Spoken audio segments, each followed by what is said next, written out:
आजच्या महत्त्वाच्या लक्षवेधी अशा 3 बातम्या। पहिली मोठी बातमी आहे ठाकरे बंधूंच्या वचननाम्याची। मुंबई मनपासाठी शिवसेना उद्धव बाळासाहेब ठाकरे पक्ष आणि मनसेचा वचननामा आज प्रसिद्ध केला जाणार आहे आणि या वचननाम्यातून मुंबईकरांना काय आश्वासन मिळणार हे पाहणं अतिशय महत्त्वाचं आहे। तर दुसरीकडे वचननाम्यासाठी राज ठाकरे 20 वर्षांनंतर पहिल्यांदाच शिवसेना भवनामध्ये येत आहेत आणि त्यामुळे याची सर्वांनाच उत्सुकता लागलेली आहे। दुसरी लक्षवेधी बातमी आहे महायुतीच्या प्रचाराच्या सुपर संडेची। महायुती राज्यभरात प्रचाराचा धुरळा उडवून देणार आहे। चंद्रपूर आणि अमरावतीमध्ये फडणवीसांचा रोड शो असेल।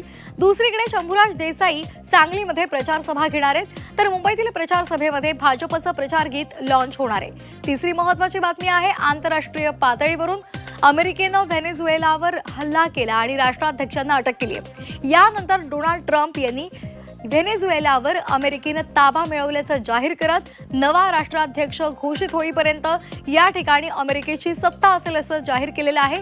दरम्यान या घटनेचे जागतिक अर्थव्यवस्थेवर मोठे परिणाम होण्याची शक्यता आहे, त्यामुळे त्या संदर्भातली सुद्धा अधिकची माहिती आपण या बातमीपत्रामध्ये जाणून घेणार आहोत।